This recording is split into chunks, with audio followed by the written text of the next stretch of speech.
Bom dia, pessoal. Meu nome é Ana Carolina Stein, eu sou professora de processo penal da Faculdade de Direito da Unicenec Osório, aqui no Rio Grande do Sul.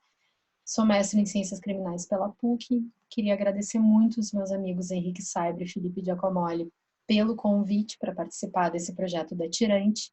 Agradeço a Aline também, para conversar um pouquinho com vocês sobre o pacote anticrime e a prisão processual no Tribunal do Júri. O pacote anticrime, ele acabou trazendo para dentro do Código de Processo Penal para nós o artigo 492, inciso 1, a linha E,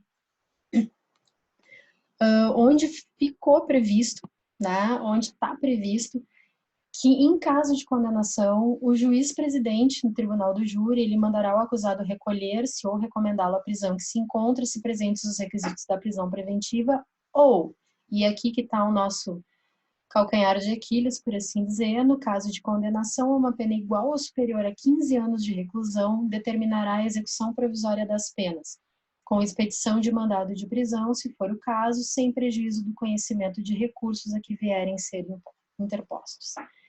Qual é o grande problema que essa segunda parte da linha E do artigo 492 trouxe, através do pacote anticrime, para dentro do Código de Processo Penal? Possibilidade, mais uma vez, de execução provisória de pena, de execução antecipada de pena. Aquilo que o STF, em 2019, já disse que não pode acontecer porque viola a Constituição Federal.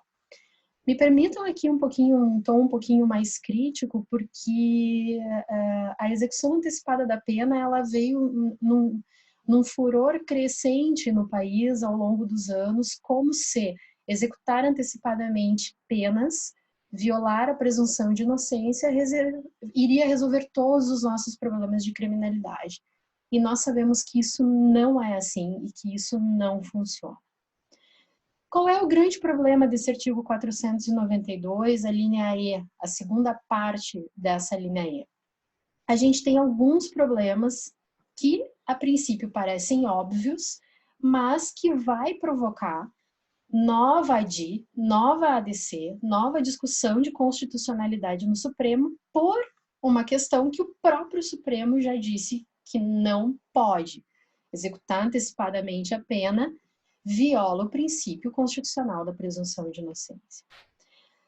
Desde 2016, e por N motivos, nós resolvemos desconsiderar alguns princípios básicos dentro da Constituição Federal, desconsiderar contextos constitucionais, direitos fundamentais, trabalhando como ensina, como diz o professor Auri Lopes Júnior, um processo penal à la carte.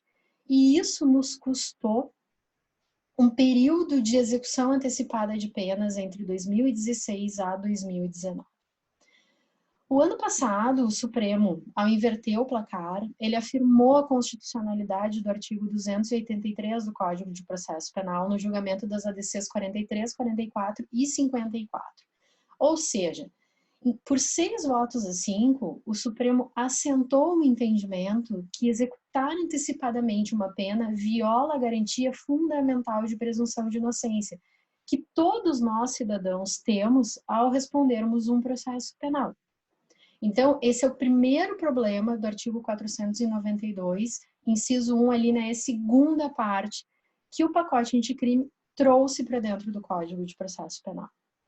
Segundo problema que nós vamos enfrentar é que esse artigo, e eu digo aqui, abro um parênteses para falar de antemão, todas essas problemáticas que eu estou lançando, elas não esgotam o tema. Nós teremos N outros pontos, né, que vão colidir com essa prisão processual no Tribunal do Júri e que nós teremos que, ao longo do tempo, trabalharmos exaustivamente para que volte o status da presunção de inocência para dentro dos procedimentos, principalmente procedimentos do Tribunal do Júri.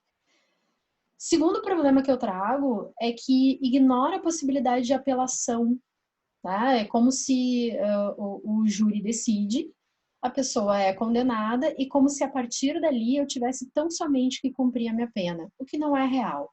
O artigo 593.3 do Código de Processo Penal, nas alíneas apeláveis dentro do procedimento do júri, a linha D vai dizer que o tribunal pode anular sim o julgamento se verificar a decisão manifestamente contrária à prova dos autos. Isso pode acontecer, e acontece, e novos júris são realizados.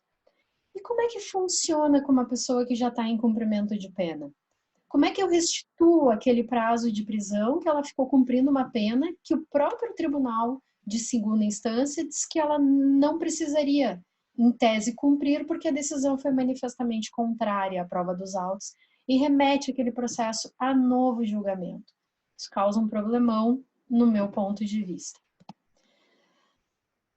Terceiro problema dessa redação, que confunde o direito fundamental à soberania dos vereditos com a necessidade de execução antecipada da pena em virtude do montante de condenação. E aqui eu gostaria de fazer uma consideração. Uma coisa é uma garantia constitucional, um direito fundamental previsto na Constituição. Outra coisa é cumprimento de pena por condenação. Soberania dos vereditos é um dos princípios aplicáveis ao procedimento do júri. O procedimento do júri, ele é um direito constitucional, ele é um direito fundamental garantido ao cidadão. Está lá no artigo 5º, inciso 38 da Constituição Federal. Quem cometer crime doloso contra a vida no Brasil, ou seja, homicídio, induzimento, auxílio ao suicídio, aborto, infanticídio, vai ser julgado por um tribunal popular, vai ser julgado por juízes leigos. Por que é um direito fundamental? Porque isso faz parte da história do próprio Tribunal do Júri. O Tribunal do Júri, ele surge justamente para que as pessoas que cometem crimes que tenham uma conotação mais íntima, mais emocional, mais passional, por assim dizer, elas sejam julgadas pelos seus próprios pares. Por isso que o Tribunal do Júri nos é um direito fundamental. E esse direito fundamental ao julgamento dos crimes dolosos contra a vida por um tribunal popular, ele vai ter uma principiologia própria também constitucional, que coloca plenitude de defesa, que nos coloca sigilo dos vereditos e nos coloca soberania dos vereditos. Ou seja, a soberania dos vereditos, ela diz que naquele momento, naquele plenário específico, naquele processo específico, aquele réu que está sendo julgado, ele só vai poder ser julgado pelo conselho de sentença. Soberania dos vereditos diz que aquela pessoa, naquele momento, não pode ser julgada por um juiz de direito, por um juiz técnico, um ator técnico processual. Ela terá que ser julgada pelo juiz competente para a sua causa, que, no caso, são os jurados. É isso que diz respeito à soberania dos vereditos. O princípio da soberania dos vereditos, como garantia constitucional, ela não diz que a palavra do jurado é a última palavra, sem nenhum questionamento posterior. E isso nem poderia acontecer, até porque nós estaríamos correndo um risco muito grande, porque o jurado, dentro do procedimento do júri brasileiro, ele decide por íntima convicção, ele não justifica o seu voto. E aí vem muito forte a crítica do professor Auri nesse sentido, que eu julgo muito válida para a gente pensar. Por quê? Porque eu tenho que ter um sistema de freio e contrapeso, um sistema de controle dessas decisões, justamente por causa da íntima convicção. E quem é que faz esse meu sistema de controle? É a possibilidade de devolver ao tribunal de segunda instância, o controle da matéria fático-probatória, através do artigo 593.3, a linha D, decisão manifestamente contrária à prova dos autos. Ou seja, naquele momento o jurado foi soberano para decidir, porque o juiz não poderia interferir na sua decisão se aquela pessoa era inocente ou culpada, mas depois desse julgamento eu posso devolver toda essa discussão fático-probatória ao tribunal de segunda instância, porque a gente não pode esquecer, a decisão do Tribunal do Júri é uma decisão de primeira instância. Ainda que seja um órgão colegiado julgando, ainda que eu tenha 7 jurados decidindo, por íntima convicção, não unânime, não necessitando que seja unânime a decisão, todo esse arcabouço eu consigo devolver ao Tribunal de Justiça para julgamento perante um órgão colegiado, atores técnicos, desembargadores que vão analisar a matéria fática probatória e podem sim anular aquele julgamento desde que considerem aquela decisão manifestamente contrária à prova dos autos. Com relação a montante da condenação, por que o legislador colocou uma pena superior a 15 anos? Me parece que o legislador ele quis colocar um montante significativo de pena para recolher aquela pessoa à prisão, como se aquele montante de pena já fosse uma garantia de que não haveria revisão daquela decisão, por se tratar de um crime mais grave, cuja pena aplicada mais alta. Isso a gente também parte de uma premissa errada, se pensarmos assim. Por quê? Porque eu posso, sim, ter uma pessoa que vá a julgamento pelo tribunal do júri por um único crime e pegue lá uma pena de 20 anos de prisão, 19 anos de prisão. Um homicídio qualificado, com várias qualificadoras, um réu reincidente, enfim. Mas eu esqueço que nesse montante de 15 anos, eu posso enquadrar tranquilamente um réu primário com bons antecedentes, 2 homicídios simples, em concurso material, mais um crime conexo relativamente pequeno, um porte ilegal ou de arma ou uma fraude processual, se assim for, ou até um crime de receptação, enfim, o que vocês quiserem. Qual é a questão? Se eu tenho 2 homicídios simples, onde o réu é primário, tem bons antecedentes, o juiz na dosimetria da pena dificilmente se afastará do mínimo. Então, eu terei 6 anos para um homicídio simples, 6 anos para outro homicídio simples, em concurso material, penas somadas 12 anos, e mais o meu crime conexo ali, um crime conexo onde eu preciso de uma pena de 3 anos. Se eu pegar um delito, estou aqui viajando, mas um delito de fraude processual, a milícia, etc., que eu pegue uma pena de 3 anos. Eu já tenho 12 mais 3, 15 anos de pena. Por crimes não hediondos. Homicídio simples não é crime hediondo. Fraude processual, não são crimes hediondos. Então, o que acontece?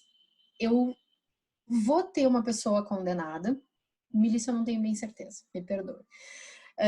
Vou ter uma pessoa condenada a uma pena de 15 anos ou 15 anos e 6 meses por 2 homicídios simples e mais um crime conexo que não entra no rol dos crimes hediondos. Será que realmente esse raciocínio do montante, da quantidade de pena, ele é suficiente para justificar, primeiro, a quebra da presunção de inocência, que, na minha opinião, não pode ser quebrada dentro do processo penal, mas poderia justificar o apoio ao argumento da soberania dos vereditos? Me parece que não. Cada processo é um processo, cada denúncia é uma denúncia, cada fato é um fato. O processo penal ele é um processo artesanal. Cada processo em julgamento é um processo em julgamento, cada defesa é uma defesa praticada dentro do processo. Me parece que nós não podemos tornar uma fórmula genérica, e foi isso que o artigo 492, segunda parte da linha E, fez. Tornou regra geral a execução antecipada da pena para pessoas que pegam uma pena acima de 15 anos, sem uma análise pontual do caso concreto em julgamento. E isso eu volto quando eu falar um pouquinho das decisões do Supremo que eu vou trazer para vocês. E o quarto problema, e já falei que não se esgotam aqui os problemas que eu trago, é que essa redação ela esquece que a possibilidade de permanência ou decretação de prisão cautelar preventiva ela persiste mesmo após a decisão do Conselho de Sentença. Ou seja, aquele réu que respondeu custodiado cautelarmente, que respondeu preso preventivamente o processo até o dia do seu júri, no momento que o juiz proferir a sentença, ele vai ter que analisar se persistem a necessidade, a adequação daquela medida cautelar e pode manter a prisão preventiva. Aquele réu que respondeu solto até o julgamento perante o conselho de sentença, ainda que condenado, na decisão o juiz vai ter que fundamentar e analisar se surgiu algum fato novo, concreto, específico dentro dos autos do processo que justifique a decretação da prisão cautelar. E, em existindo, ele também vai poder decretar a prisão preventiva naquele momento. Então, me parece que das decisões de conselho de sentença do Tribunal do Júri, nós podemos trabalhar com prisão cautelar, com prisão preventiva, nós não precisamos executar antecipadamente uma pena que pode não se sustentar, Pode ser que o tribunal anule o julgamento, mande a novo júri e eu seja absolvida no processo. E aí, como é que fica? Fiquei lá 2, 3, 4 anos presa, executando provisoriamente uma pena a qual não me cabia, a qual eu não tinha por que cumprir. Essas coisas que nós precisamos pensar.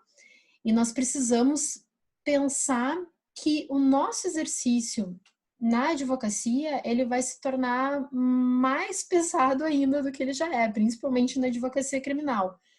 Eu coloquei aqui, coloquei no material para vocês aqui, né? Há uma luz no fim do túnel, sempre há. Só que é trabalho braçal, né? E isso, para quem milita na advocacia criminal, sabe que o trabalho braçal ele é uma constante na nossa vida. O artigo 492, ele vai trazer no parágrafo 3º que o presidente poderá, excepcionalmente, o juiz-presidente poderá, excepcionalmente, ou seja, é exceção à regra da prisão automática para execução antecipada da pena, deixar de autorizar a execução provisória das penas de que trata a linha E do inciso 1 do caput desse artigo, se houver questão substancial cuja resolução pelo tribunal ao qual competir o julgamento possa plausivelmente levar à revisão da condenação.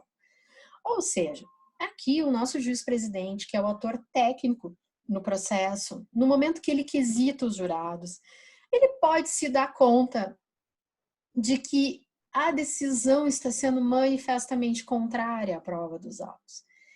E ele pode, muito embora não vá interferir nisso, até porque o juiz no momento da votação, ele não pode interferir, ele tem que jogar a votação para os jurados decidem, ele não pode dar nenhum tipo de indicação, mas ele pode entender pela experiência dele, né, pelo conteúdo de experiência dele, de vida já como juiz de tribunal do júri, entender que aquilo, quando bater no tribunal, voltará.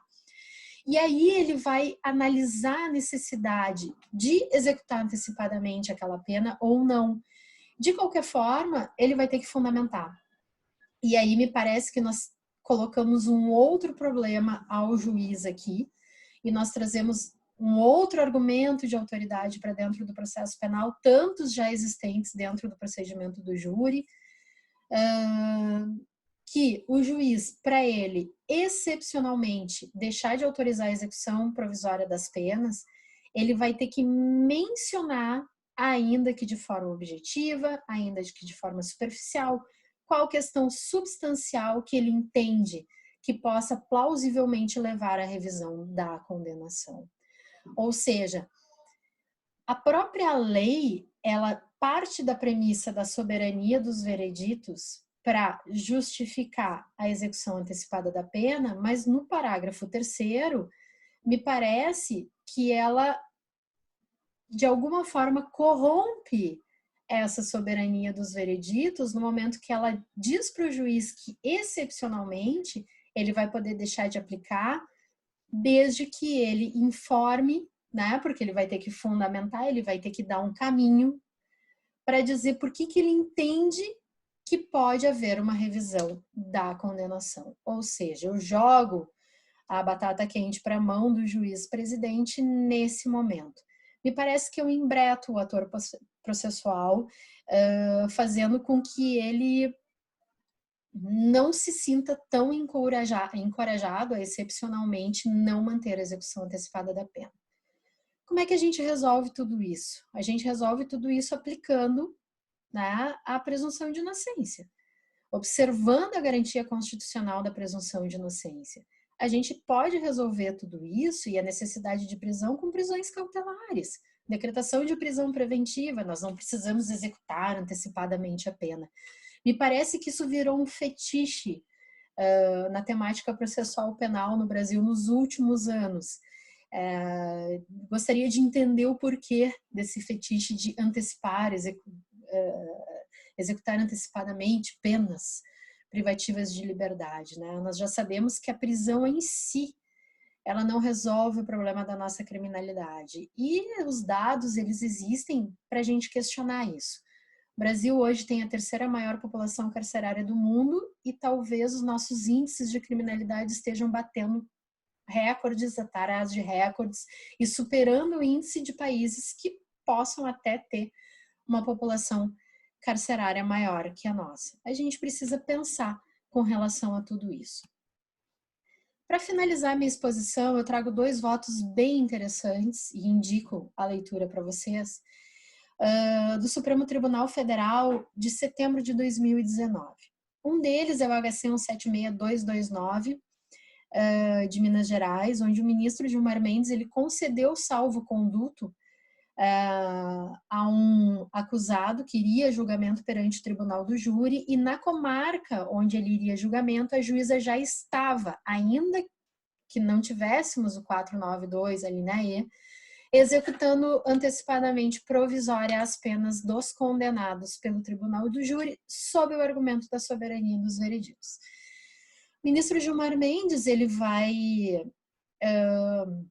concedeu o salvo-conduto, reputando integralmente legítima a execução provisória da pena em razão de condenação de manada, exarada do tribunal do júri, de modo que a privação de liberdade do condenado em tais circunstâncias somente pode se dar se presente justo motivo a reclamar a decretação da prisão preventiva, que são todos aqueles questionamentos que a gente fez lá atrás, e o voto é muito claro nesse sentido. Observa-se a garantia da presunção de inocência. Se eu precisar reter aquela pessoa via prisão, será via prisão cautelar, não execução antecipada da pena. E outro voto que eu indico a leitura, né, porque é o voto do ministro Celso de Mello e todos os seus votos precisam ser lidos e relidos e aplicados e trabalhados, do HC 174759 do Ceará, que ele também concede a liberdade e ele traz algumas citações bem interessantes com relação a essa questão da soberania dos vereditos. O ministro Celso de Mello ele vai dizer que não cabe invocar a soberania do veredito do Conselho de Sentença para justificar a possibilidade de execução antecipada ou provisória de condenação penal recorrível emanada do Tribunal do Júri. Eis que o sentido da cláusula constitucional inerente ao pronunciamento soberano dos jurados não o transforma em manifestação decisória intangível, mesmo porque é admissível, em tal hipótese, a interposição do recurso de apelação, como resulta claro da regra inscrita do 5933D, que foi o que nós comentamos bastante anteriormente. Ou seja, a soberania é para aquele momento da votação. A soberania diz que ali os jurados são competentes para afirmar inocência ou culpa, não o juiz presidente. Depois disso, o jurado ele abre mão da sua competência e ao tribunal de segunda instância cabe a análise de decisão manifestamente contrária à prova dos autos. Ou seja, não é uma decisão única, não é uma decisão definitiva, não é uma decisão final. Ele segue no voto, e eu me permiti colar aqui, eu digo novamente, leiam, é um voto muito, muito bom. Ele diz assim, ó, vê-se, portanto, conforme acentua Hermínio Alberto Marques Porto, com fundamento no magistério de José Frederico Marques, que a soberania dos vereditos do júri deve ser entendida como a impossibilidade de os juízes togados se substituírem aos jurados na decisão da causa. E por isso o Código de Processo Penal, regulando a apelação formulada em oposição à decisão dos jurados, manifestamente contrária à prova dos autos. Ou seja, o Supremo nos mostrando, nos fazendo ler o que já está escrito há muito tempo no nosso Código de Processo Penal. Antes da própria edição do pacote anticrime, antes da própria chegada do artigo 492, inciso 1, a linha E, segunda parte do Código de Processo Penal. Para finalizar, eu deixo aqui o meu contato, né, e agradeço desde já, mas nós precisamos pensar nisso. Né? A própria lei, ela vem depois de uma decisão do Supremo de afirmar a constitucionalidade da observância da presunção de inocência até o trânsito em julgado das decisões. O que é a aprovação dessa linha E do 492 traz para dentro do nosso sistema jurídico? Recursos. Recursos de habeas corpus, preventivos, recursos de habeas normais, preliminares em recursos, que nós precisaremos subir até os tribunais superiores porque viola de plano a Constituição. Ou seja, todos aqueles argumentos que eram usados por quem defendia uma celeridade maior para que as punições fossem mais efetivas, acabaram gerando eles próprios uma nova leva, uma nova demanda de recursos. Eu não tenho dúvida nenhuma que o Supremo vai se manifestar em ADC, em ADI, sobre esse 492, inciso 1, ali na E, segunda parte. E vai se manifestar de uma maneira breve, porque o Supremo já se manifestou nas ADCs 43, 44 e 54. Mas até o Supremo se manifestar de forma vinculante, nós teremos que ajuizar habeas corpus preventivos antes de irmos para o tribunal do júri, nós teremos que discutir em recursos essas matérias e nós vamos subir com essas matérias até os tribunais superiores. Ou seja, a roda do Poder Judiciário, ela segue a girar por culpa justamente de quem mais critica o volume de recursos, a morosidade, a não efetividade das condenações. Deixo tudo isso para a gente pensar um pouquinho nesse momento de quarentena obrigatória que nós estamos passando e trabalharmos cada vez mais para que as coisas continuem efetivamente a melhorar no nosso país. Nós não podemos regredir mais. Com a reforma de 2008 no Código de Processo Penal, eu entendo que nós tivemos um ganho de sistema acusatório. Por uma questão cultural, nós não conseguimos trabalhar esses elementos democráticos ainda dentro do nosso processo penal. Todos nós estamos assustados, não gostamos da criminalidade, mas nós entendemos que o processo penal, ele é a última ponta. Ele não vai resolver todos os nossos problemas. Então, nós seguimos na luta pela observância e efetivação da nossa Constituição Federal, que ainda vige nesse país. Eu agradeço a oportunidade, peço desculpas por qualquer coisa, vou copiar o meu amigo Henrique Saibro, que disse que eu acho que o conteúdo escrito está melhor que o vídeo, mas fico à disposição de vocês através do meu e-mail para dúvidas, críticas, qualquer tipo de contato. Muito obrigada.